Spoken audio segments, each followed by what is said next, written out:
Okay, so let's finish up our cancer talk and pick up where we left off with cytopenias. So cytopenias are where we're going to have problems with different cells in the blood. So they get their name depending on which cells they're impacting. Like anemia means that the red blood cell count is low. Leukopenia means that the white blood cell count is low. And thrombocytopenia means that the platelets are low. Depending on which ones are affected determines what kind of symptoms somebody's going to be having. So for instance, if they're anemic, they're going to have difficulty with energy levels because your red blood cells carry your oxygen, all right, and they're needed for your cells to be able to metabolize, all right, and have energy. So people who have anemia tend to have high heart rates, low energy levels. They may have some shortness of breath whenever they're trying to do activity as well. People with leukopenia are going to have difficulty fighting off infections because they don't have a lot of white blood cells. People with thrombocytopenia are going to have bleeding problems, so they may notice blood like when they're brushing their teeth, or they may get bruised real easily, those types of things. Hematopoiesis is where these cells are created in the bone marrow. So hematopoiesis is a process where stem cells create new cells, and then they get differentiated into white blood cells, red blood cells, or platelets whenever they mature. Several different things when somebody has cancer can impact these blood counts, making them low. So the tumor can be in the bone marrow, which means that it's going to take over the marrow, and then the marrow cannot go through hematopoiesis to create new cells. Chemo or radiation, it's going to target any rapidly producing cell. The problem is with that is that some of our cells in our body have to be rapidly reproducing. Things like your hair, things like your nails, your skin, all right? These cells rapidly reproduce, but they also get impacted by chemo and radiation. So that's why a lot of side effects of these treatments are things like people's hair falling out, because it's targeting the rapidly reproducing cell. Now your blood cells, your red, white, and platelet cells, are all also rapidly reproducing in the body. So they can be killed off as part of collateral damage of chemo and radiation. Some patients, especially if they have tumors in their GI tract, like with colon cancer, will experience a chronic blood loss. This can be called hypochromatic anemia. And that's just from bleeding that's occurring because of the tumors invading tissues or tearing through tissues and causing some bleeding. And then nutritional deficits can also impact that. So like when we talked about cachexia, how it's really difficult for patients with advanced stages of cancer to eat. And even when they do, a lot of the nutrients don't go to their normal cells, they go to the abnormal ones, the cancer cells. Your nutrition is also impacting your ability to make cells, because you need things like folic acid and vitamin B12 in order to make new cells and make healthy cells. Excuse me. So because of that, you're not getting the nutrients you need, you can't make new cells. Whenever we're talking about hematologic malignancies, hemato means blood. Right, so we're talking about malignancies, cancer of the blood. There's different types, and we'll go through each of them individually, but there's acute chronic leukemia, there's multiple myeloma, and lymphoma. Now, when we're looking at these hematic malignancies, we're talking about those cells that are inside your blood, and they're going to be infected with cancer. So all your blood cells are made in the bone marrow. They're produced as immature, undifferentiated stem cells. Depending on what pathway they take or where they go in the body to mature, that's what determines whether they end up being a red blood cell, white blood cell, or a platelet. All right, stem cells are going to reproduce and be non-discriminative or pluripotent, right? And then whenever they pick their pathway and mature is when they pick what kind of blood cell they're going to end up being. Leukemia is whenever we have cancer in the bone marrow and it's causing problems with their blood cells. Leukemia, the generic definition of leukemia is whenever you're going to have specifically an uncontrolled overgrowth of cancerous white blood cells.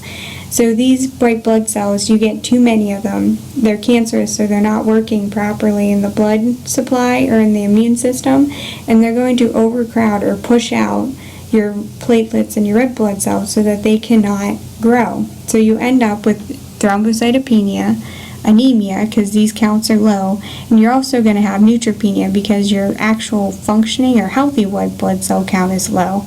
You have a high count of cancerous white blood cells, but you don't have actual good white blood cells that are growing and reproducing normally. So they end up with all three: decreased platelets, red blood cells, and white blood cells. It gets classified as either myeloid or lymphoid, depending on what kind of level of mature cell it came from, and it also gets differentiated based on how quickly it comes on with the symptoms, so either acute or chronic. So acute tends to have a rapid onset.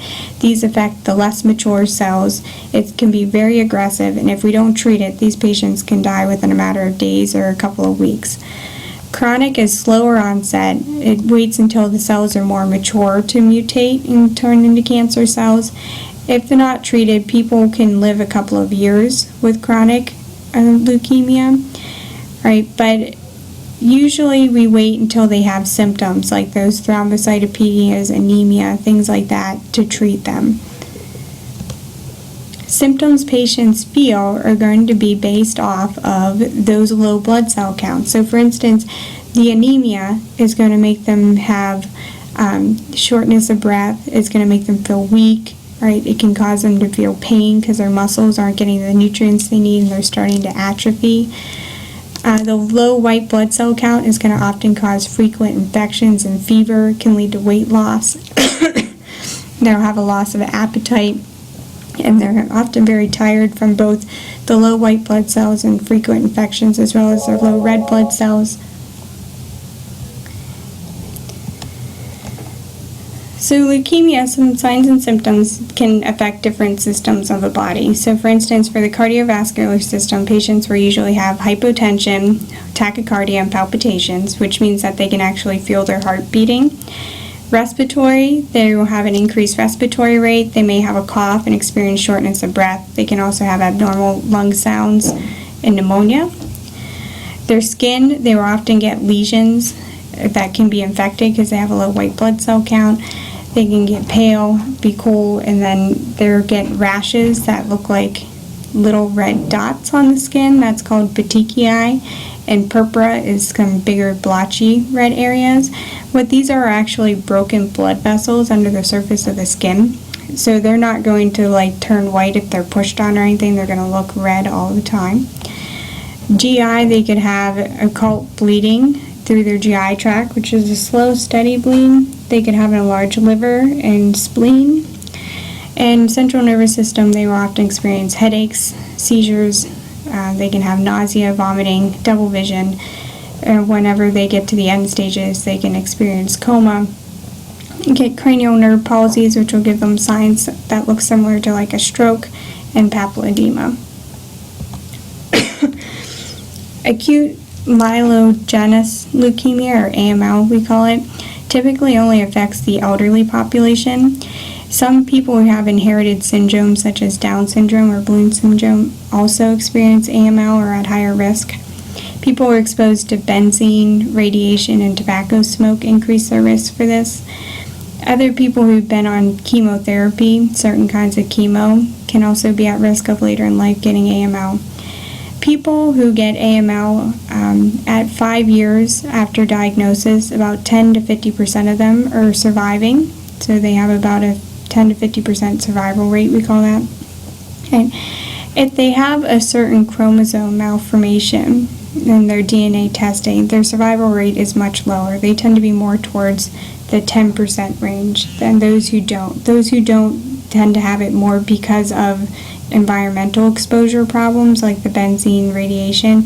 They will have better outcomes. They're usually around 50%. Patients, if not treated for acute leukemia, will die within days or weeks. So as soon as symptoms are recognized, it's very urgent that they hit treatment very heavily, and they'll give them various types of high-dose chemo, And if they're at high risk for relapsing, they will also consider giving them a stem cell transplant. Acute lymphocytic leukemia is going to wait and affect the blood cells after they've turned into early white blood cells, or lymphoblast. These cells, if they're mature, will turn into B or T cells. So we're saying it's not affecting the undifferentiated cell. It's waiting till it turns into a white blood cell, and then it's going to infect those. Those cancers will be, those cells will be cancerous, the lymphoblast. It has bimodal incidence, which means it tends to impact the people who are very young or very old. People in the middle of their lifespan, like 20 to 60 years old, they don't tend to really get impacted by ALL. People who've had radiation, benzene, or certain types of chemos are at increased risk for this one.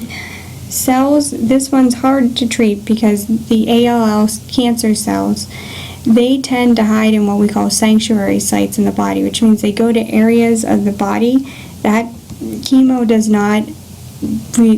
doesn't cross over well into, like the central nervous system.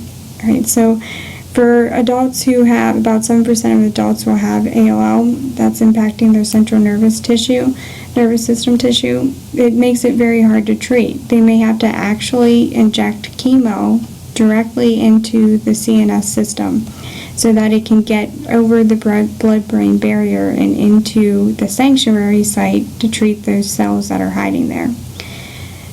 Patients who have ALL are also have an increased risk of testicular reoccurrence, and it also, people who've had testicular cancer are at increased risk for this type of leukemia as well. They will need to go and have chemo treatment for several years. We have a high cure rate in kids, about 90%, but it's only about 40% in adults. And usually if we look at, because they're very old when they get diagnosed, these patients often have other comorbidities or other medical conditions that limit their immune systems and their ability to respond to treatment. So they tend to not have as high of success rates because they can't tolerate the chemo and the long-term treatment as well.